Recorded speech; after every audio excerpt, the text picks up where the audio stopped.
Okay, in this lesson, we are going to proceed with some other components of the computer, and here we are going to look at the memory, the various types of memory. We are also going to look at the motherboard as a whole, the component of the motherboard, and the functioning of the motherboard. So, what is a memory? A memory is just like a human brain. It's a device that helps to store data and instruction. Computer memory is the storage space in a computer where data is to be processed and instructions required for processing are stored. So in a computer system, we have memories of three types. So we have cache memory, a memory that have three types. We have primary memory, which we call it the main memory. We also have what? The secondary memory. So we are going to look at the cache memory. The cache memory is a very fast memory. Cache memory is a very high semiconductor memory which can speed up CPU. It acts as the buffer between what the CPU and the main memory. It is used to hold those parts of data and program which are most frequently used by the CPU.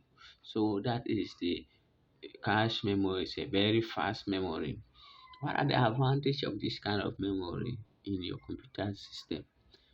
The advantage of cache memory are as follows. We have the cache memory is faster than main memory.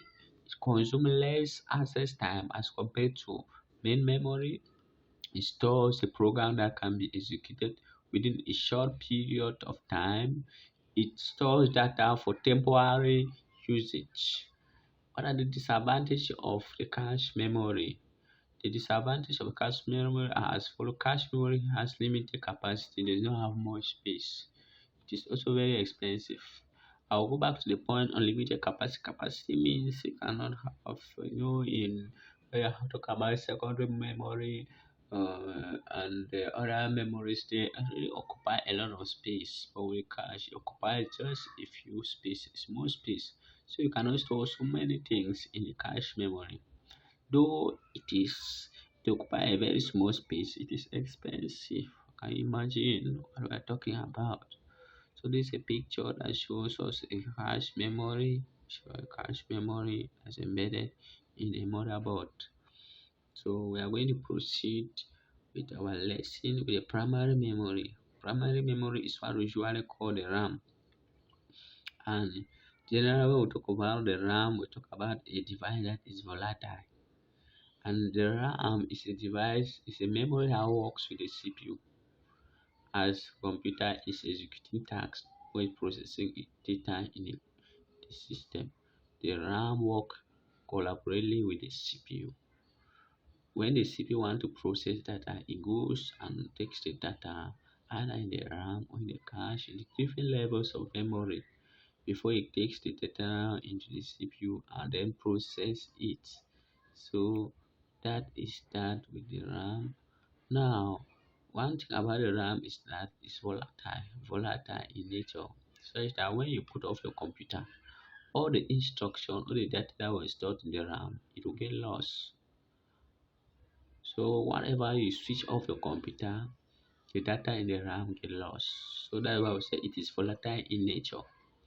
What are the characteristics of the main memory? Semiconductor memory, the first one is known as the main memory. It's usually volatile in nature. Like I said, volatile means when you switch off your computer, the information, the data that was stored in the memory will be lost. You cannot regain it at all. Data is lost in case power is switched off. We have talked about that. It is working memory of the computer. Yes, faster than secondary memory. Computer cannot run without primary memory. So if you don't put a RAM in your computer, you don't expect your computer to come on. So this is a picture of what the RAM is. It's a RAM, primary memory, which is RAM. So go ahead to the secondary memory. This type of memory is also known as external memory or non-volatile memory. It is slower than main memory. They are used for storing data and information permanently. So data and information is stored in the RAM temporarily.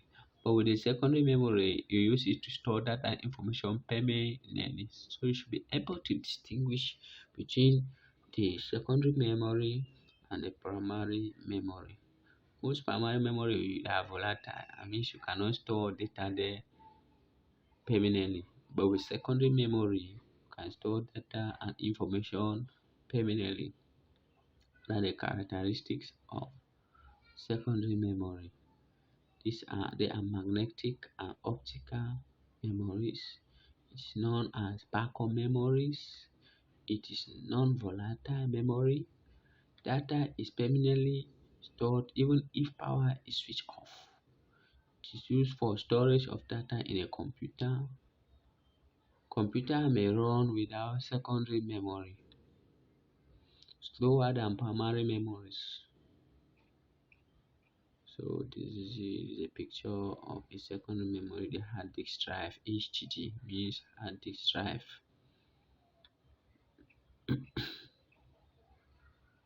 Okay, we are going to look at a detail now of what a RAM is, random access memory. RAM is the internal memory of the CPU for storing data, program and program results. It is a read/write memory which stores data until the machine is working. So a RAM can read and write. Take note about that. So if we proceed, we have different kind of RAMs. We have the static RAMs and we have the dynamic RAM. It's a picture of the RAM. Static RAM. This is a kind of RAM. What are the characteristics of this RAM? I want to explain this by the various characteristics. Characteristics of this RAM are: it has long life, there is no need to refresh, it's faster, used as cache memory, large size, expensive, high power consumption. Then we'll go to the next type of RAM, which is the dynamic RAM. Unlike static RAM, SRAM must be continually refreshed. Remember, with the static RAM, there is no need to refresh it. But with the dynamic RAM, this one must be continually be refreshed in order to maintain the data. So if you don't refresh it continuously, you will not get the data. What are the characteristics of this type of RAM, dynamic RAM? It has short data lifetime. It needs to be refreshed continuously, slower as compared to SRAM, used as RAM, like the RAM that we use now at this now computer, lesser in size, less expensive, less power consumption. Then we'll move ahead to the read-only memory, which is the ROM. ROM stands for read-only memory. It means you cannot write, you can read only data. There are different type of ROM. We have the Max ROM. Max ROM, there are those the very first ROMs were hardwired devices that contain a pre-programmed set of data or instructions. So these are the very first type of ROM, the Max ROMs, which contain data that were already programmed within the system. Just get it and work with it. Then the next ROM is the programmable read-only memory, PROM. PROM is read-only memory that can be modified only once by a user. The user buys a blank PROM and enters the desired content using a PROM program. So the system functions in such a way that you can program it only once. So you buy a blank PROM, then you enter the content using a particular program. Then the next type of ROM is the EEPROM. EEPROM, the erasable and programmable read-only memory.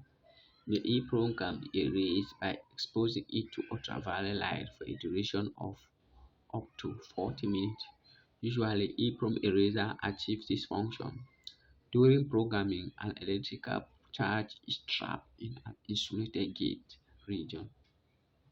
So that is that the payroll you can expose it to radiation of about 40 minutes, and everything that you program within it is deleted, of course. So it's more beneficial compared to the P room and the max room. EEPROM is more better since you can put in your data and you can erase it. We move on to the EEPROM, electrical erasable programmable read-only memory. EEPROM is programmable and erasable electrically. It can erase and reprogram about 10,000 times. So this one is the best. You can erase it and reprogram it about 10,000 times. So this is one of the best type of ROM that is used nowadays. Since you can put data there, information, and you erase it and still put it and erase it continuously. Okay, what are the advantages of the ROM? ROM has advantage in as much as RAM has advantages. Let's look at the advantages of the ROM. The first advantage is that it's non-volatile. It stores data. The data that is stored in the ROM, if the computer or your device goes off, it will not be lost. So that's why I would say it is non-volatile. This cannot be accidentally changed. You cannot change it accidentally. No way. Cheaper than the RAM, easy to test, more reliable than the RAM. These are static and do not need require refreshing. The contents are always known and can be verified. So that is that with the room characteristics, the type of rooms and their characteristics. So we are going to move to the next component of the computer, which we are going to see as the motherboard. The motherboard is one of the components of the computer that without it, the computer cannot really function. So the motherboard in the computer is like the heart of the computer. Without the motherboard, the computer cannot function because all the components in the computer are embedded on top of what on the motherboard. This is a picture of the motherboard. All the components, the CPU, the fan, the various ports that are embedded on the motherboard, the various RAM slot, all those things. So without the motherboard, the various cable connections, without the motherboard, you cannot have anything in the computer. That is why we say that the motherboard is what is the heart of the computer system. Okay, we are going to proceed. Features of the motherboard. A motherboard comes with the following features. Motherboard varies greatly in supporting various type of components. We have talked about that. Normally, a motherboard supports a single type of CPU and a few type of memories. Video cards, hard disks, sound cards have to be compatible with motherboards to function properly. Motherboard cases and power supply must be compatible to work properly together. So if they are not compatible, it's difficult for them to work together. So you need to look for the cases and properties that are compatible for them to function effectively. Else you are going to have problem with your system. Popular manufacturers of motherboards. So we have different manufacturers of motherboard. You have the Intel, you have the ASUS, we have the Open, Abit, Biostar, Gigabyte, MSI. All those are popular manufacturers of motherboard. Let's look at a detailed description of the motherboard. What is the motherboard all about? Let's look at a detailed analysis and description of the motherboard. Description of the motherboard. The motherboard is mounted inside the case and is securely attached via small screws through pre-drill holes. Motherboard contains port to collect all of the internal components. So it has port to connect with all the internal components. It provides a single socket for the CPU, whereas for the memory, normally one or more slots are available in the motherboard for connection. Motherboard provide ports to attach floppy drive, hard drive, and optical drive via ribbon cables. It uses cables to connect various components together. Motherboard carry fans and a special port designed for power supply. So you see, we are just explaining the various components that are on top of the motherboard like we earlier saw above. These are the components. You can see the motherboard, the various components, the fan, the cables, or the slots of the RAM, the hard drive, the cables, the connection cables, or the various ports of this. We are just explaining them now in detail, in detail. Okay, there is a peripheral card slot in front of the motherboard using which video card, sound card, and other expansion card can be connected to. Okay. On the left side, motherboard carry a number of ports to connect monitor, printer, mouse, keyboard, speaker, and network cables. Motherboard also provide USB port, which allows compatible devices to be connected in plug-in/plug-out fashion. For example, pen drive, digital camera, to mention a few. So this is a detailed analysis of the component of the computer. We have talked about the components such as the primary memory, the secondary memory.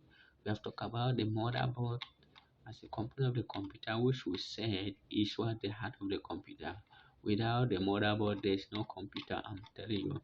Just like your system, without the heart, your system cannot function properly because it's the heart that pumps blood into and out of the whole system. Everything that comes into the heart and goes out through the heart.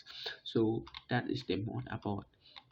So that was that for this lesson.